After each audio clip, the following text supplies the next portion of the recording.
When traveling the world, safety should always be your #1 priority. Putting yourself in vulnerable positions for people to take advantage of you is never a good idea and can lead to serious problems. While every country has both safe and unsafe elements, I want to share with you today what I think are the safest countries in the world. Before we dive in, I want to let you know that there are many lists on the internet of the world's safest countries, but in this video, it's from my own personal experiences after visiting 191 countries. So with that, we dive right in with Japan.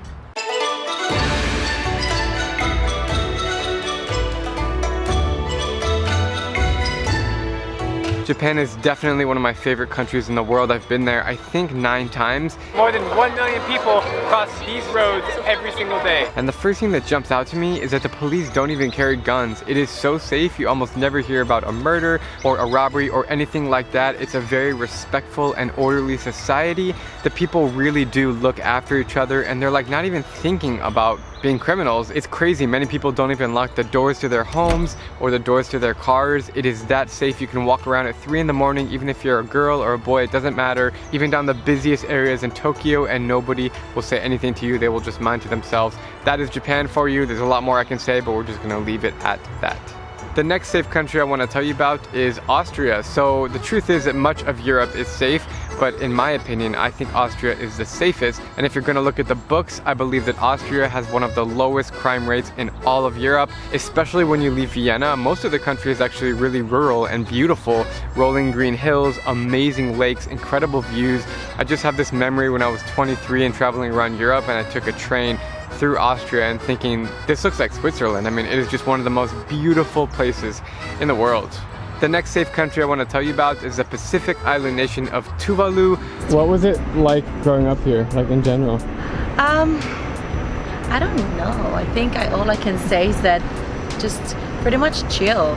Just like Europe, I find the Pacific Islands to be very safe no matter where you go, but in Tuvalu, what's special about it is that there's one jail and it has like never been used. Actually, there is no entrance because the front gate is like broken. So there are literally no criminals in Tuvalu, because if there was one when I was there, then he would have been in the jail. Tuvalu is so peaceful. I rented a motorbike and rode around the whole country in one day. You have one road that kind of goes really long and narrow, and I have a really cool drone shot overlooking the whole country, and the people are very welcoming and special, and I would absolutely go back there, and I highly recommend it to you guys. But there's only 2 flights a week from Fiji. The 4th safest country I want to tell you about today is the lovely nation of Bhutan. Okay, we are now walking by the Buddha Dordenma in Thimphu, which is the capital city of Bhutan. Sandwiched in between India and China, it is the most peaceful little hidden gem in the world. I mean, basically they don't want many tourists there, so they put a heavy tax of $250 US per day, and that's because they really want to preserve their nature. In Bhutan, they don't use GDP to measure their country's success. They use GNH, gross national happiness. Yes, it's a real thing, I swear to God, and it is just incredible. The locals and the government do everything they can to preserve their country and their nature, and it's actually the only nation in the world that is carbon negative. 72% of the land in Bhutan is covered by forest. Yep. Bhutan is just a magical kingdom, a great getaway, and I highly recommend you to visit, and yes, it is worth the $250 per day, I promise. That leads me into the next country, which is Kuwait, one of my favorite countries in all of the Gulf. I actually think it could be #1 as the safest country in the world. I mean, I was walking around with my friend Fatima, and we were enjoying all of the things that Kuwait has to offer, and never once did I feel like I had to look over my shoulder or that someone was judging me. Even when I had my camera in my hands, people were so respectful. When they knew that a tourist came in like myself, they offered tea in their house, they offered to take me out, to show me the shopping malls, to show me the best restaurants. And I don't know, Kuwait just has this special place in my heart, and I only went once, and I really hope to go back when I go to Saudi Arabia in the coming months. When it comes to Africa, I think the safest country on the continent is Malawi. It's a small landlocked country that sits on the beautiful Lake Malawi, one of the most beautiful lakes in the world. And the thing I noticed about Malawi is the people are just happy. If you look at the UN list, it'll tell you it's one of the poorest countries in the world, but that doesn't mean anything. The people are extremely happy, very fun to be around, and I had no problem making friends on the street. We're about to explore Giotira village, especially when I go into villages and try to meet people to shoot stories. They just come to me with big smiles on, and even though they might not have much, they offered me whatever they could, and I just had a wonderful time in Malawi.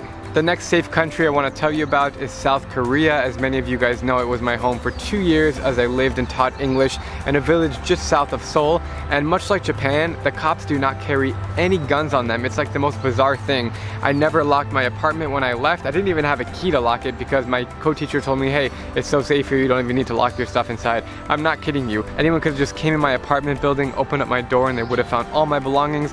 But that didn't happen because it's just that safe. At no point in the 2 years of my life that I was in South Korea did I ever feel a hint of danger. Now that's saying something. Even here in the US, you know, walking around the streets at night, I definitely feel a hint of danger. Alright, that leads me into the final safest country I want to tell you about today, and that is New Zealand, the country that has more sheep than people. I spent 9 days traveling around, mostly the South Island. I did go to the North Island to see Auckland, but the whole country is just, it's magical. It's like you're straight in a movie when you're there. You've almost never seen nature until you go drive around New Zealand and see the fjords in the south, see Queenstown, see Wellington, see all the beautiful hills and the countryside and the waterfalls and the beaches of New Zealand. It is just phenomenal. New Zealand's in my top 5 countries that I want to return when I finish 197, and I know that I will absolutely make it happen, and I'm really looking forward to it because the people are so welcoming, so genuine. Yes, it's expensive. Yes, it's on the other end of the world and it's hard to get to, but once you're there, you will just have all smiles on your face because it is just that incredible. I'm Drew Binsky, and if you like my travel videos, please click subscribe and join me as I plan to visit every country in the world.